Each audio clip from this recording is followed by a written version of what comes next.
tenin'Andriamanitra Solika Fitaiza.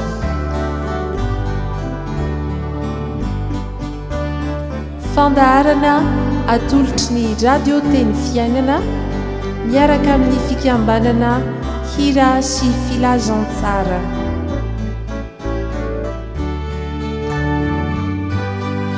Fitarian-kevitra ho amin'ny fandiniana ny soratra masina isan'andro.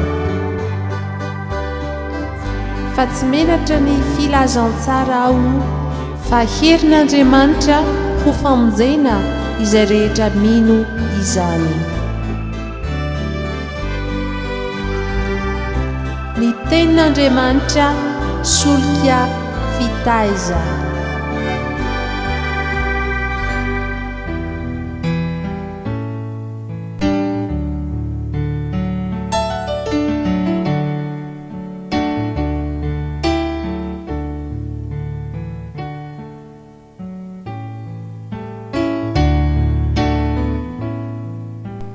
Faly tafoana amintsika havana mpanaraka ny fandarana ny tenin'Andriamanitra Solika Fitaiza eto amin'ny radio teny fiainana amintsika rehetra ny fiadana ny tompo.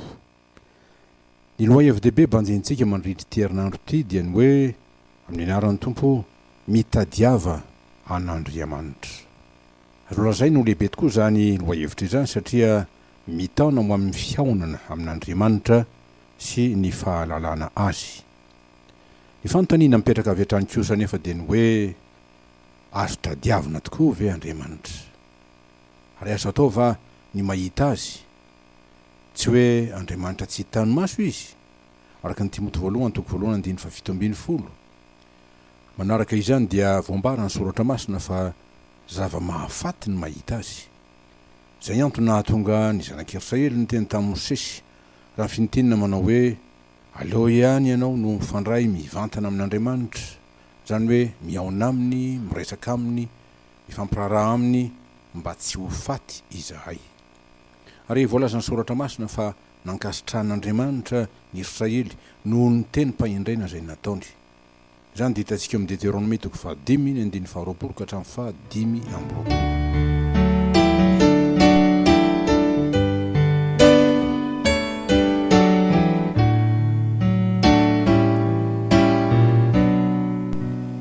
Honariny hoe mitady an'Andriamanitra satria tena zava-dehibe ankinan'ny ainy zany dia hoe fitadiavana azy ity dia ny andraisana ny famonjena avy aminy.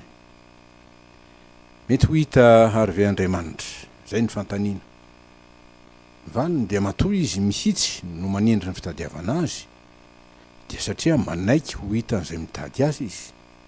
Dia araka ny teny Jesosy manao hoe mitadiava dia hahita ianareo, fa izay mitady no hahita ho izy. Mateo 7:17 sy 9 izany.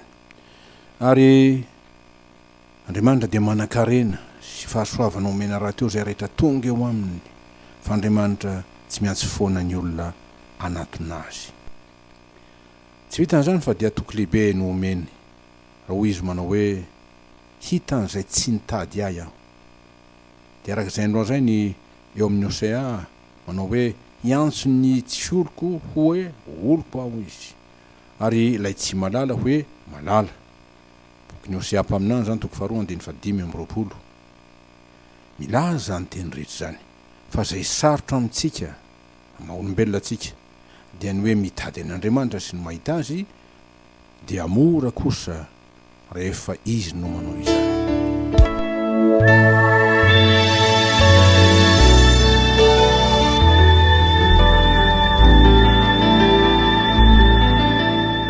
Zany antony rehetra zandriavako dia toky lehibe manorina ny finoantsika fa tsy foana tsy akory ny fitadiavantsika an'Andriamanitra, na koa foana ny fitadiavantsika ny famonjeny fa mahatoky sy marina izy araka ny boky Apokalipsy 7:20-1:20 ary mpamonjy mora azo indrindra amin'ny fahoriana. Koa ny mpanao salamo amin'ny salamo 1:20 fa andro mahory tokoa ny andro ianantsika ankehitriny araka ny tenin'ny Paoly ny epistily 2 ho an'ny Timoty ny toko 2:1 ary andro mampitopatopa ny fo maro kanefa indrindra koa andro hitadiavana an'Andriamanitra izany ary andrandrana ny famonjeny satria efa akaiky izy araka ny teny Jesosy manao hoe miandrandraka asandrato ny lohanareo fa manakaiky ny fanavotana anareo. Liko toko faraky mropolo ny andiny fahavalo mropolo tapany faharoa izany. Zany andro zany dia ny andro mamelo-panantenana indrindra zay milaza fa Andriamanitra sanatria tsy nafony olona zay noariny na nanadiny ny firenena zay ny vidiny fa manaiky ho hita zay mitady azy. Ary raha ny marina dia izy mihitsy no mitady ny olona rehetra mba hahita azy. Hoy Jesosy fa efa tonga ny zanak'olona hitady sy hamonjy ny very. Luka toko fahasivy ambin'ny folo ny andininy fahafolo.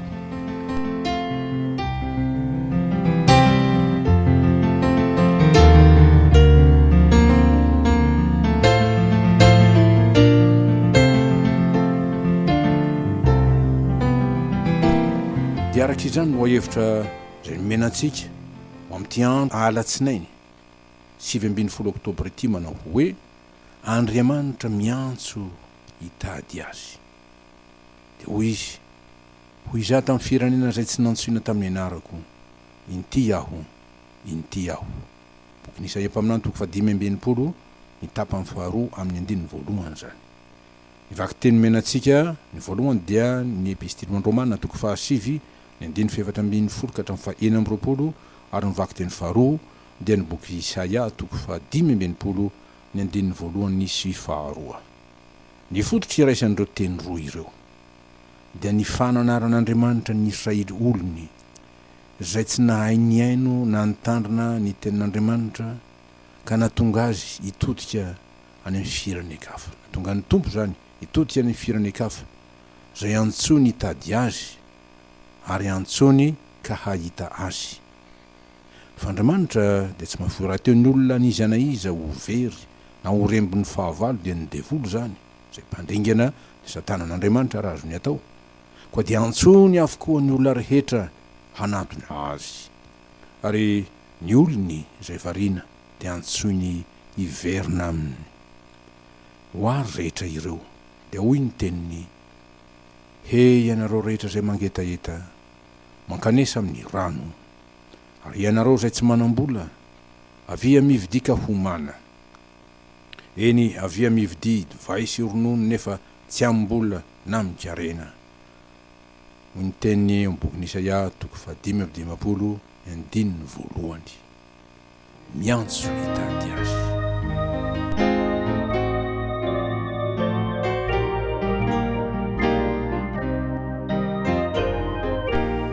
Ny foto-kevitra zany Andriamanitra dia manaiky ho hita zay mitady azy.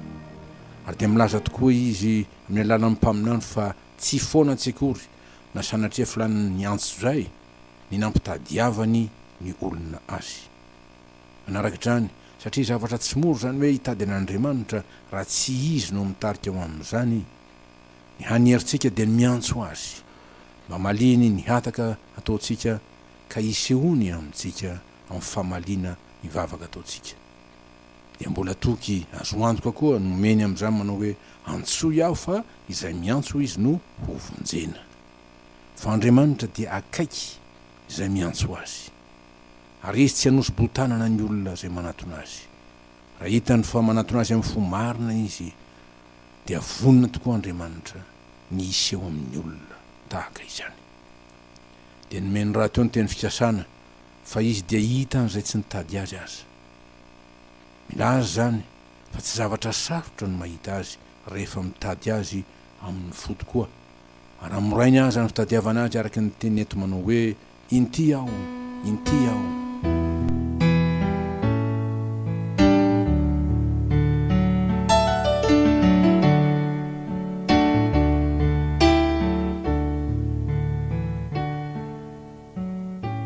Andefesitsika sady zay voalaza. Ny foto-kevitra anorenana no hevitra manao hoe Andriamanitra miantso hitady azy.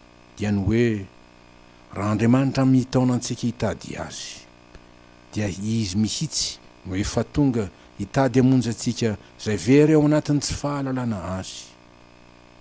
Ary arak'izany satria izy no efa mitady atsika mialohan'ny hitadiavantsika azy, ny torolalana sady baiko zay omena mba havonjy atsika dia ny hoe meteza ary ho hitan'Andriamanitra, meteza ho hitan'Andriamanitra. Satria misy fotoana ny zavatra rehetra dia hoe miantso ny mpaminany, mitadiava an' Jehova dia ny mbola hita izy, miantso azy dia ny mbola akaiky izy.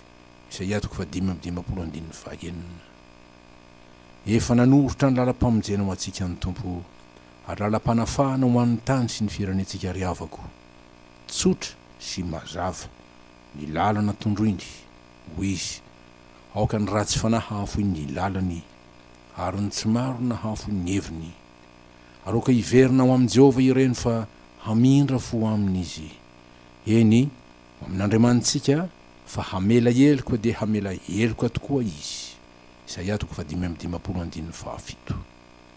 Handray famelan-keloka, izany no iantson'Andriamanitra atsika mba hitady azy ka hita azy, ary mba ho vita fihavanana aminy, handray ny fiadanany, handray ny fanasitranana avy aminy, ka hitsahatra ny fizaham-toetra mahamay zay miatra amintsika mba ho fananarana sy famaizana noho ny tsy fahamarinana maro zay hitany ary mampitaraina raha teo antsika izany.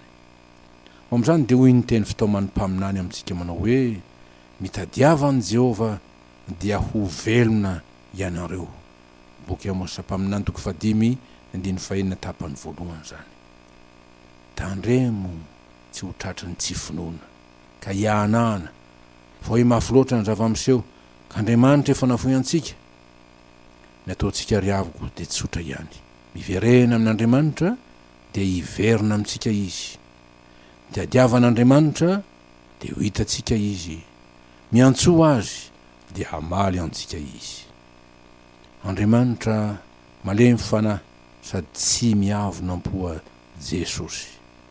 Ho an'izay mangetahitahita azy sy aona aminy dia afaka hiteny tokoa izy tahaka ny Maria izay nitady ny Tompo ka nijoroan'ny Tompo, ary dia faly indrindra nanambara tamin'ny mpianatra hoe efa nahita ny Tompo aho.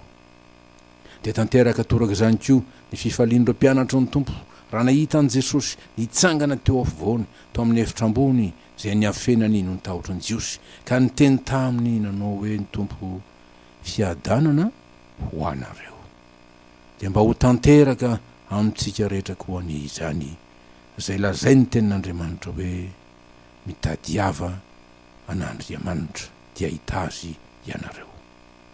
Ho vonahitr'Andriamanitra roa fiadanana tokoa ho an'ny olona zay ankasitrahany dia zay mazoto mitady azy ao amin'ny anaran'i Jesosy Kristy Tompo sy mpamonjy mandrakizay.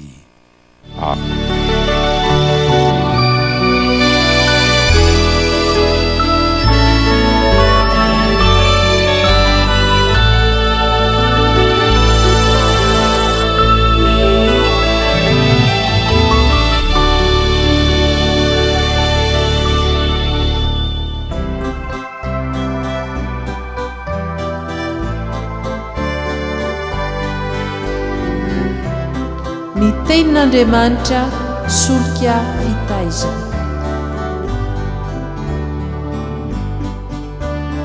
Fandaharana atolotry ny radio teny fiainana miaraka amin'ny fikambanana hira sy filazantsara.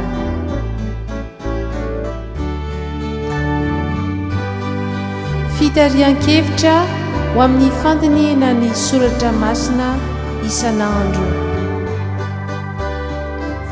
Fa tsy menatra ny filazantsara ao fa herin'Andriamanitra ho famonjena izay rehetra mino izany.